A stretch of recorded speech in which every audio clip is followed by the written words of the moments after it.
नमस्कार दोस्तों, मैं इंद्रजीत। आज मैं आप सबके लिए साइंस का टेस्ट सीरीज लेकर आया हूं। बेहतरीन क्वेश्चन है, आप मेरे वीडियो में अंत तक बने रहें। सारे क्वेश्चन आप नोट डाउन कर लें, आपके एग्जाम के लिए बहुत उपयोगी साबित होने वाला है। चलिए पहला क्वेश्चन देखते हैं अपन। फर्स्ट क्वेश्चन है आपका, यदि चंद्रमा पर बम विस्फोट हो तो उसकी आवाज पृथ्वी पर कितने समय बाद सुनाई देगी? Option A 8 minute, option B 20 minute, option C आधा घंटा, ऑप्शन डी इनमें से कोई नहीं। तो बात यहां आवाज की हो रही है, ध्वनि की हो रही है। ध्वनि आप तक जो मैं बोल रहा हूं आप सुन रहे हो, इसका ही मतलब है कि ध्वनि के विचरण के लिए माध्यम की आवश्यकता होती है। और आप अभी एक माध्यम के थ्रू आप मुझे सुन पा रहे हो, बट चंद्रमा में ऐसा कोई भी माध्यम नहीं होता है जिसके द्वारा आवाज इधर उधर गूंज सके, क्योंकि वहां निर्वात होता है, हवा पानी कुछ है ही नहीं उसमें, तो वहां कोई माध्यम नहीं होता है। इसलिए हमारा क्वेश्चन क्या था, चंद्रमा पर बम विस्फोट हो तो उसकी आवाज पृथ्वी पर कितने समय बाद सुनाई देगी? तो सुनाई ही नहीं देगी, क्योंकि वहां कोई भी ऐसा माध्यम है ही नहीं है। क्योंकि सुनने के लिए, आवाज ध्वनि के लिए माध्यम का होना अति आवश्यक है। इसलिए इसका राइट आंसर हो जाएगा ऑप्शन नंबर डी, इनमें से कोई नहीं। क्योंकि आवाज सुनाई देगी ही नहीं, क्योंकि चंद्रमा में निर्वात की स्थिति होती है, वहां हवा पानी वाला कोई बात है ही नहीं है, तो कोई माध्यम मिलेगा ही नहीं, इसलिए आवाज सुनाई नहीं देगी। फिर नेक्स्ट क्वेश्चन है आपका, क्वेश्चन नंबर 2, निम्न में से कौन सा मूल तत्व है? ऑप्शन ए रेत, ऑप्शन बी हीरा, ऑप्शन सी शक्कर, ऑप्शन डी संगमरमर।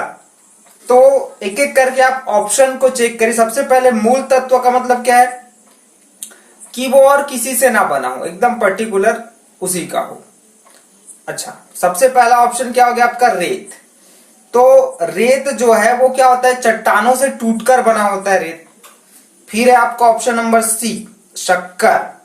तो गन्ने के रस से शक्कर बनता है, आप सभी जानते हैं। फिर है ऑप्शन नंबर डी संगमरमर।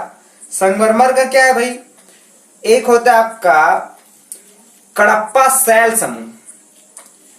कडप्पा शैल समूह की जो भूगर्भित चट्टान है उससे निर्मित होता है, और अत्यधिक दाब व अत्यधिक ताप के फलस्वरूप ये क्या हो जाता है, संगमरमर में कन्वर्ट हो जाता है, बदल जाता है।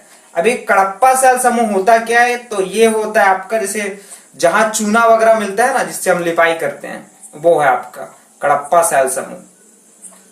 तो वो भूगर्भिक क्या होता है, चट्टान होता है, जहां उच्च दाब और उच्च ताप के फलस्वरूप संगमरमर में वो परिवर्तित हो जाता है। अब बचा आपका एक ही ऑप्शन है, वो है ऑप्शन नंबर बी हीरा। तो हीरा प्योर आपका कार्बन से बना होता है और कुछ उसका कारण नहीं है, और मूल तत्व होता है, इसलिए आपका राइट आंसर हो जाएगा ऑप्शन नंबर बी हीरा। ठीक है। क्वेश्चन नंबर 3, मानव शरीर में अधिकतम मात्रा में पाए जाने वाला तत्व होता है? ऑप्शन ए लौह अर्थात iron, option B sodium, option C oxygen, option D carbon. तो इसका राइट आंसर हो जाएगा ऑप्शन नंबर सी ऑक्सीजन, जो कि क्या होता है 65% होता है। कार्बन दिया है वो क्या होता है 18% होता है। पूरा आप नोट डाउन करके रख लीजिए, कुछ भी अगर क्वेश्चन आता है ऑक्सीजन कितना परसेंट है, कार्बन कितना परसेंट है, तो आप आसानी से उसको बता पाएंगे। और आपका हाइड्रोजन, हाइड्रोजन क्या होता है 10% हो जाता है आपका। और क्या हो गया आपका नाइट्रोजन है, नाइट्रोजन होता है आपका 3%। और अदर और एलिमेंट्स होते हैं, तत्व होते हैं, वो जो होते हैं वो होते हैं 4%। तो ये हो गया आपका टोटल 100%। फिर से एक बार रिवाइज कर देता हूं, आपका ऑक्सीजन हो गया 65%, कार्बन हो गया 18% और हाइड्रोजन हो गया 10%। फिर क्या बचा आपका नाइट्रोजन, नाइट्रोजन हो गया आपका 3% और अदर जो तत्व है, अन्य तत्व, वो है आपका 4%। तो इस टाइप के पूरे 100% हो गए हैं। तो इसका राइट आंसर हो जाएगा सबसे ज्यादा क्या है, ऑक्सीजन 65%। फिर आपका नेक्स्ट क्वेश्चन है क्वेश्चन नंबर 4, रेगिस्तान में दिन अत्यधिक गर्म व रातें अत्यधिक या अधिक ठंडी होती है क्योंकि वहां ऑप्शन ए वायुमंडल में धूल के कण नहीं होते, ऑप्शन बी पेड़ पौधे नहीं पाए जाते, ऑप्शन सी बालू जितनी जल्दी गर्म होती है उतनी जल्दी ठंडी भी होती है, ऑप्शन नंबर डी इनमें से कोई नहीं। हमारे देश में सबसे गर्म जगह है चुरू, जो कि राजस्थान में है, एक जगह का नाम है चुरू, वहां सबसे ज्यादा गर्म क्षेत्र उसको बोला जाता है।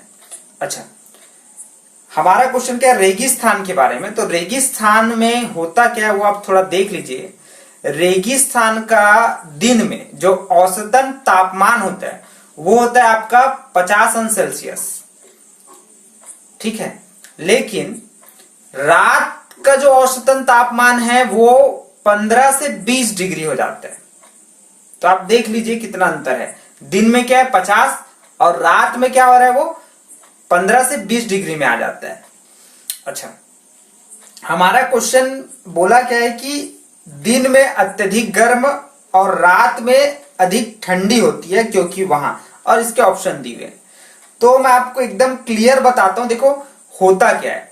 रेगिस्तान में क्या होगा, रेत होगा, तो दिन के समय में जो रेत होता है वो क्या करता है, सूर्य की किरणों को अत्यधिक अवशोषित कर लेता है और क्या हो जाता है, जिसके फलस्वरूप वो गर्म हो जाता है। और रेत की एक स्पेशल क्वालिटी मैं आपको बताता हूं, रेत जितने जल्दी से गर्म होता है उतने ही जल्दी वो क्या होता है, ठंडा हो जाता है। इसलिए ऑप्शन नंबर आपका सी क्या बोलता है, बालू जितनी जल्दी गर्म होती है उतनी जल्दी ठंडी भी होती है। ये आपका राइट आंसर हो जाएगा, क्योंकि सूर्य की किरणों के द्वारा वो क्या हो गया, बहुत गर्म हो गया, लेकिन उतनी ही जल्दी क्या हो जाएगा, वो ठंडा भी हो जाएगा। तो इसका राइट आंसर हो गया ऑप्शन नंबर सी। फिर नेक्स्ट क्वेश्चन है आपका, शरीर का सबसे कठोर भाग है, ऑप्शन ए उपास्थि, option B enamel, option C dentin, option D chitin. तो इसको एकदम डील करके बताता हूं, एक एक ऑप्शन आपका क्लियर करा देता हूं मैं, कहीं कोई दिक्कत नहीं। इसका राइट आंसर हो जाएगा एनामल। अब एनामल होता क्या है, तो एनामल जो है वो दांतों का ऊपरी परत है जो शरीर का सबसे कठोरतम भाग है, इसलिए इसका राइट आंसर हो गया आपका एनामल। अच्छा, बाकी जो ऑप्शन है वो भी आप देख लीजिए, जैसे डेंटिन है, तो डेंटिन क्या होता है, तो दांत क्या होता है, अलग अलग लेयर से मिलकर बना होता है। तो एनामल के जस्ट नीचे का जो लेयर होता है वो होता है आपका डेंटिन। और ऑप्शन नंबर डी काइटिन, तो काइटिन क्या है, एक प्रोटीन है ना, ये क्या है, एक प्रोटीन है। अब बचा आपका उपास्थि, तो उपास्थि का भी देखिए, उपास्थि होता है यह जो है एक लचीला संयोजी ऊतक है, संयोजी ऊतक, इंग्लिश में बोलते हैं इसी को कनेक्टिव टिश्यू। अच्छा, ये कहा, हड्डियों के जोड़ों पर पाया जाता है उपास्थि आपका। जनरली अपन अगर शरीर में हमारे देखें तो कान व नाक में पाया जाता है ये। तो ये हो गया आपका उपास्थि, मैंने डील कर दिया, क्या है, लचीला संयोजी ऊतक है और हड्डियों के जोड़ों पर पाया जाता है। मुख्यतः आप अगर शरीर में देखें तो कान और नाक में पाया जाता है। तो मैंने आपको सारा जो ऑप्शन है वो एकदम डील कर दिया है, एनिमल आपका राइट आंसर हो जाएगा और बाकी सभी चीजें क्लियर करा दी है। क्वेश्चन नंबर 6, किस रोग को हाइड्रोफोबिया के नाम से भी जाना जाता है? ऑप्शन ए हैजा, option B plague, option C rabies, option D छोटी माता। तो इसका राइट आंसर हो जाएगा ऑप्शन नंबर सी रेबीज। अच्छा, क्वेश्चन हमारा क्या बोला है, हाइड्रोफोबिया। तो देखिए, हाइड्रोफोबिया को अगर मैं तोड़ूं तो क्या होगा, हाइड्रो प्लस फोबिया। हाइड्रो का मतलब होता है पानी, और फोबिया का मतलब होता है डर, फियर, तो पानी से डर। तो इस प्रकार जो बीमारी है वो आपका क्या है, रेबीज है। रेबीज क्या है, वायरस अर्थात जीवाणु जनित रोग है जो कुत्ता, बिल्ली या बंदर के काटने से होता है। तो रेबीज के बारे में थोड़ा एक लाइन आप लिख लीजिएगा, नोट डाउन कर लीजिएगा, बहुत काम आएगा आपका। तो राइट आंसर हो गया आपका रेबीज। तो रेबीज में आप एक चीज समझ लीजिए कि रेबीज एक जो जैसे कुत्ता है, बिल्ली है और आपका बंदर है, इसके काटने से होता है। तो रेबीज वायरस हमारे शरीर के तंत्रिका तंत्र को प्रभावित करता है। एक्चुअली किसको प्रभावित करता है, ये तंत्रिका तंत्र को प्रभावित करता है, और जिससे क्या होता है, हमारा दिमागी जो संतुलन है वो बिगड़ जाता है। जैसे आपका क्वेश्चन है ना हाइड्रोफोबिया, तो मैंने आपको बताया हाइड्रो का मतलब पानी और फोबिया का मतलब हो गया आपका डर। तो पानी से डर लग रहा है, तो कुल मिलाकर क्या हो रहा है, हमारा दिमागी संतुलन बिगड़ रहा है कि भाई हमको पानी से कैसे डर लगेगा। तो हमारा दिमागी संतुलन बिगड़ने के कारण हमको क्या हो रहा है, ऐसा हो रहा है। अच्छा, और भी ऑप्शन है वो भी अपन चेक कर लेते हैं। जैसे ऑप्शन नंबर ए हैजा, तो हैजा क्या है भाई, आपका जीवाणु जनित रोग है, जीवाणु जनित रोग। और ये होता कैसे है, तो दूषित भोजन के खाने से होता है हैजा। प्लेग, ये भी आपका क्या है, जीवाणु जनित रोग है। ये कैसे होता है, आपका चूहा गिलहरी से होता है, उसके काटने से हो जाता है प्लेग। और एक आपका लास्ट ऑप्शन हो गया छोटी माता, ये क्या होता है, आपका वायरस से होता है ना। आपने सुना होगा चिकन पॉक्स बहुत फेमस है, तो वो बीमारी वायरस से होता है। तो ये सारे ऑप्शन भी मैंने डील कर दिया, आपका राइट आंसर हो गया रेबीज। ओके,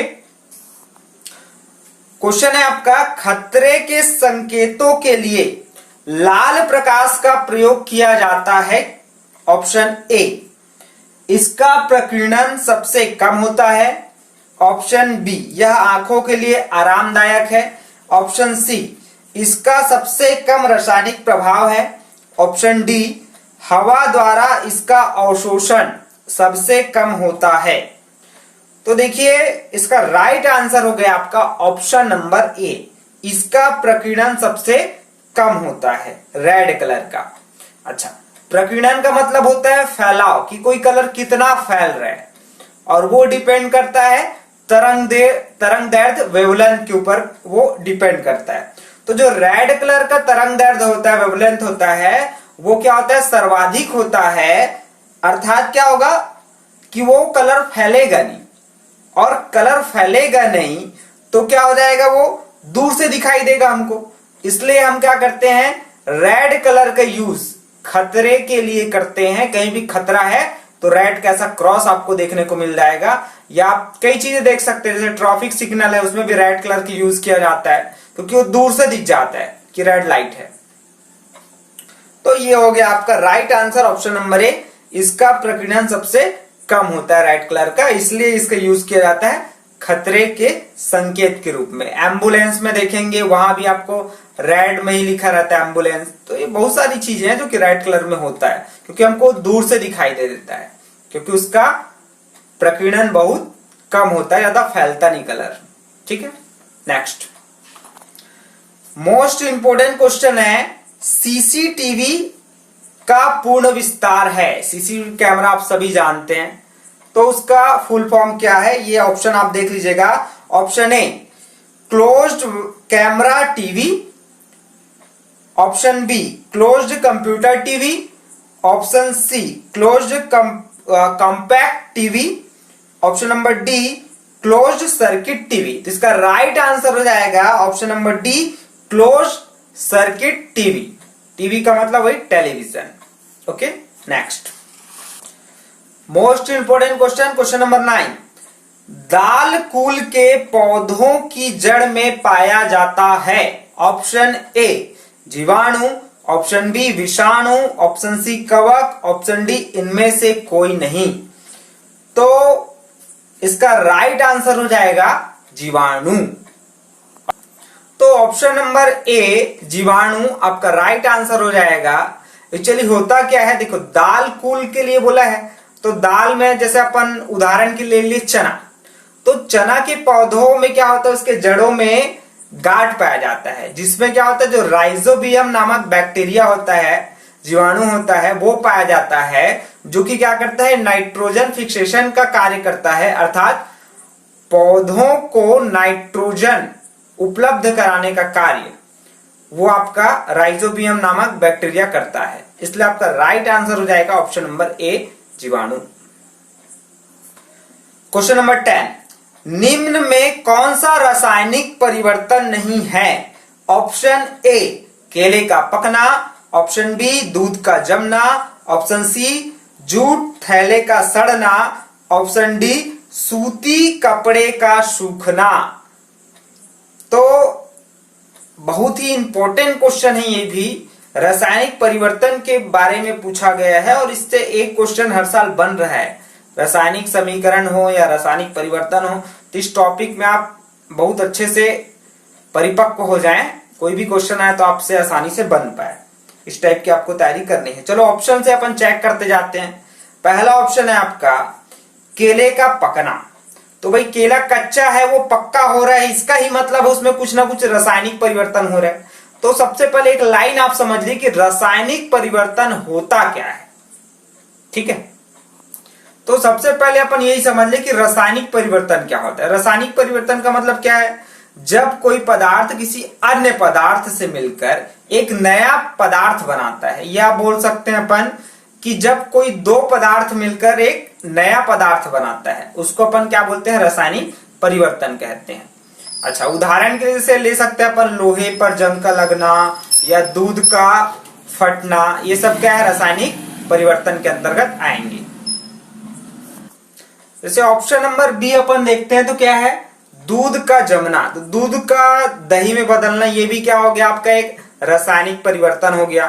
फिर है ऑप्शन नंबर सी जूट थैले का सड़ना, तो जूट थैले का सड़ना मतलब उसका खराब होना, वो क्या होगा, उसमें जो छोटे छोटे बैक्टीरिया होगा, जीवाणु होगा, वो क्या होगा, उसको सड़ाने में मदद करेगा। तो वो कुल मिला के क्या हो रहा है, वो भी बदल रहा है, परिवर्तित हो रहा है एक से दूसरे में, क्योंकि सड़ के वो खराब हो जाएगा। अच्छा, अब ऑप्शन नंबर डी क्या आपका, सूती कपड़े का सूखना। तो सूती कपड़े का सूखना, इसका मतलब क्या है भाई, कुछ नया और पदार्थ बन रहा है क्या, नहीं बन रहा है, वही है जो कि सूख रहा है, बस पहले वो गीला था अब वो सूख रहा है, कुछ नया पदार्थ उसमें नहीं बन रहा है। तो कुछ नया पदार्थ नहीं बन रहा है, इसका ही मतलब उसमें कोई रासायनिक परिवर्तन नहीं हो रहा है, इसलिए आपका राइट आंसर हो जाएगा सूती कपड़े का सूखना। Okay, question number 11, Bhopal gas कांड में किस रसायन का रिसाव हुआ था? Option A methyl isocyanide, option B methyl isocyanate, option C methyl isocyanate, option D methyl isocyanate. तो इसका राइट आंसर हो जाएगा option number B methyl isocyanate. और जो भोपाल गैस कांड है वो कब हुआ था, 3 दिसंबर 1984 को ये कांड हुआ था। अगर ऐसा क्वेश्चन आए तो भी आप नोट डाउन करके रख लीजिए, 3 दिसंबर 1984 भोपाल गैस कांड, और रिसाव क्या हुआ था, ऑप्शन नंबर बी आपका राइट आंसर है।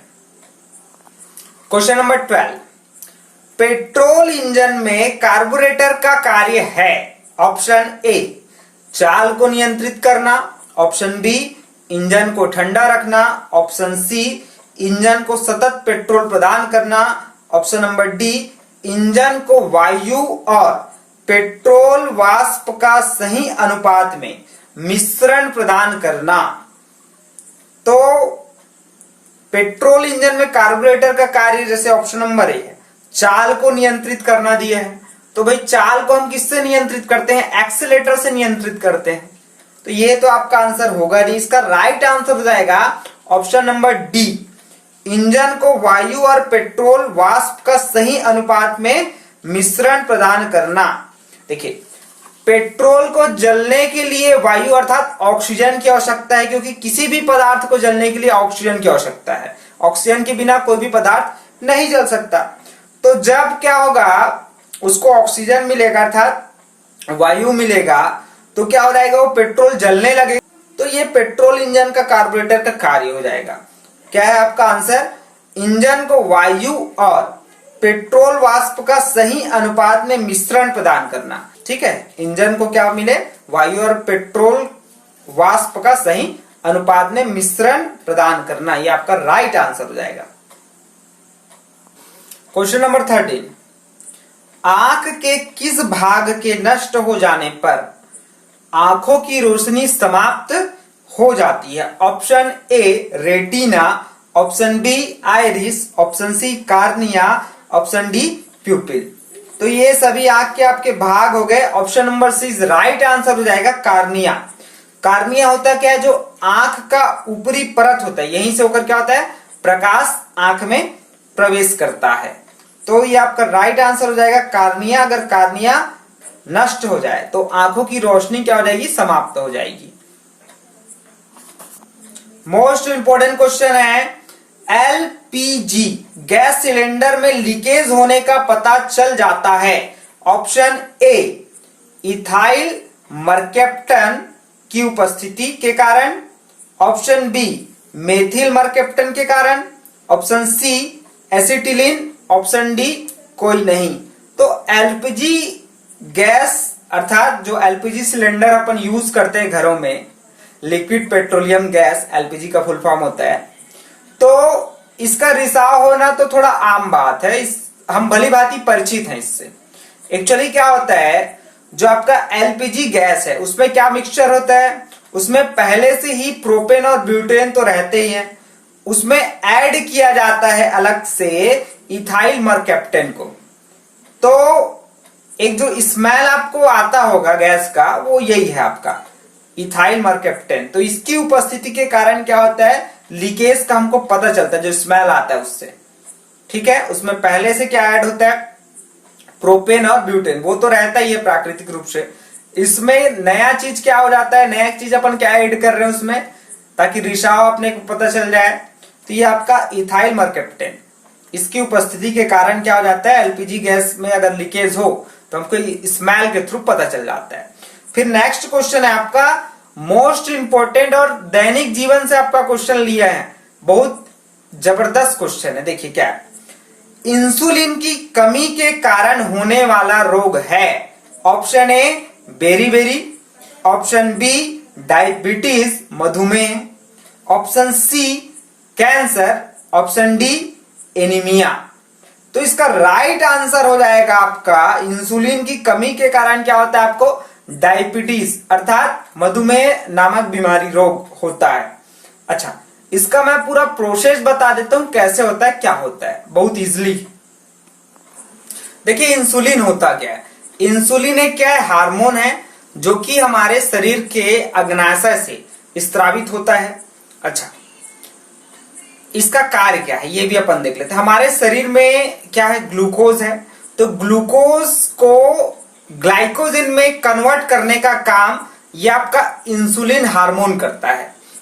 ये मैंने आपको पिछले वीडियो में बताया था, एक क्वेश्चन था उसमें, भूखा वाला एक क्वेश्चन था, भूखमरी के शिकार वाला, तो उसमें मैंने आपको क्लियर बताया था। फिर भी आज और रिपीट हो रही है चीजें, आपके लिए बहुत अच्छी बात है। तो होता क्या है, इंसुलिन क्या करता है, जो ग्लूकोज है उसको ग्लाइकोजन में कन्वर्ट करने का काम करता है। अच्छा, ग्लूकोज का मतलब ही क्या है, शुगर है, ये आप एकदम क्लियर समझ लीजिए। अच्छा, जब हमारा शरीर क्या होगा, ग्लूकोज को ग्लाइकोजन में कन्वर्ट नहीं कर पाएगा, क्योंकि हमारे शरीर में इंसुलिन की क्या हो गई, कमी हो गई, तो क्या होगा, ग्लूकोज ग्लाइकोजन में कन्वर्ट नहीं हो पाएगा, अर्थात क्या हो जाएगा, शरीर में जो ग्लूकोज की मात्रा है, क्योंकि कन्वर्ट नहीं हो पा रहा है, इसलिए वो क्या हो जाएगा, बढ़ जाएगा। और ग्लूकोज की मात्रा बढ़ने का कारण ही है कि डायबिटीज होना, मधुमेह, शुगर। ठीक है, ये इसका रीजन हो गया आपका। क्वेश्चन नंबर 16, पादप कोशिका भित्ति किसकी बनी होती है? Option A cellulose, option B maltose, option C fructose और ऑप्शन डी आपका है शर्करा। तो सबसे पहले तो अपन ये समझ ले कि पादप कोशिका भित्ति होती क्या है। तो जो पेड़ पौधों में कोशिका के जो आउटर का हिस्सा होता है उसको हम क्या बोलते हैं, पादप कोशिका भित्ति कहते हैं। अच्छा, इसका राइट आंसर हो जाएगा ऑप्शन नंबर ए सेल्यूलोज। फिर नेक्स्ट क्वेश्चन है आपका, ये भी मोस्ट इंपोर्टेंट क्वेश्चन है आपका, काली मौत किसे कहते हैं। देखो भूत प्रेत वाला टाइप का लग रहा है काली मौत, है ना, तो ऐसा कुछ नहीं है। देखिए option A malaria, option B plague, option C AIDS, option D cancer. तो इसका राइट आंसर हो जाएगा option number B plague. Plague को ही क्या बोलते हैं अपन, काली मौत कहते हैं। फिर नेक्स्ट क्वेश्चन है आपका क्वेश्चन नंबर 18, किस पोषक तत्व का सर्वप्रथम मुंह में पाचन होता है। Option A protein, option B carbohydrate, option C वसा, ऑप्शन डी विटामिन। तो इसको मैं एकदम सारगर्भित तरीके से आपको बता देता हूं। तो किस पोषक तत्व का सर्वप्रथम मुंह में पाचन होता है, ऐसा हमारा क्वेश्चन है। तो इसका आंसर जाएगा ऑप्शन नंबर बी कार्बोहाइड्रेट। अब होता कैसे है, तो सबसे पहले लार के माध्यम से, किसके माध्यम से, लार के माध्यम से पाचन स्टार्ट होता है।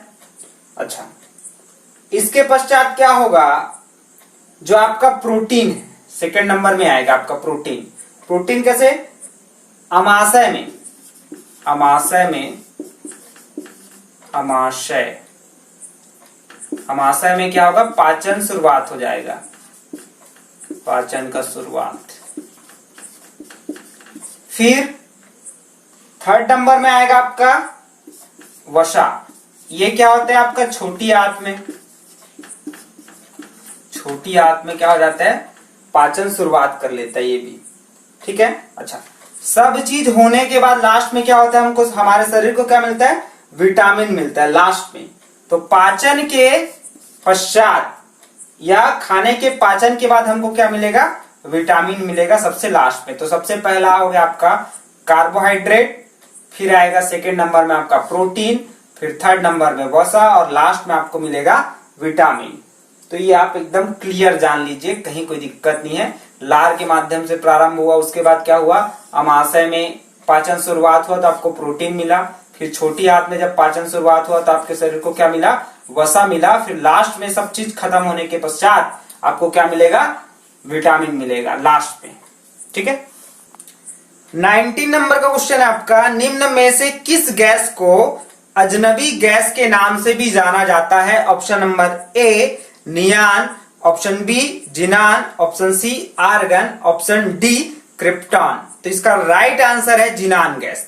इसको अजनबी गैस के नाम से जाना जाता है। जैसे हाइड्रोजन को आवारा तत्व के नाम से जाना जाता है, ठीक उसी प्रकार ये भी आपका क्या है, जिनान गैस है, वो अजनबी गैस के नाम से जाना जाता है। लास्ट क्वेश्चन है आपका, घरेलू विद्युत उपकरणों में प्रयुक्त सुरक्षा फ्यूज तार उस धातु से बनी होती है जिसका, ऑप्शन ए प्रतिरोध कम हो, ऑप्शन बी गलनांक कम हो, ऑप्शन सी चालकता कम हो, ऑप्शन डी गलनांक ज्यादा हो।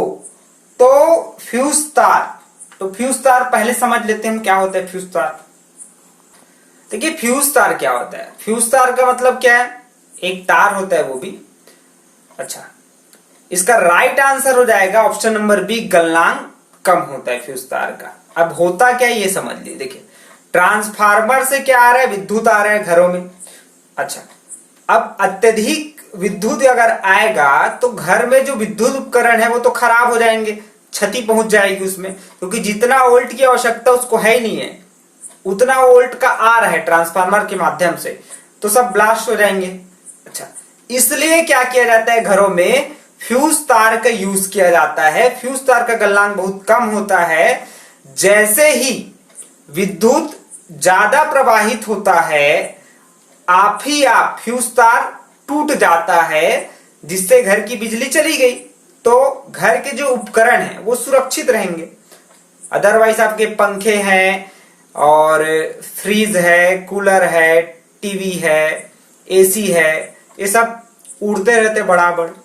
तो ये नहीं होता है, क्योंकि फ्यूज तार होता है हमारे पास। ठीक है, एकदम इजिली सरल भाषा में आपको बता दिया फ्यूज तार क्या होता है। तो ये हो गया अपना 20 क्वेश्चन कंप्लीट। जबरदस्त क्वेश्चन है, आपके डेली लाइफ से जुड़े हुए बहुत सारे क्वेश्चन हैं। आप इसका अच्छा प्रिपरेशन करें, आपके एग्जाम के लिए बहुत काम आने वाला है। Thank you very much for watching my videos.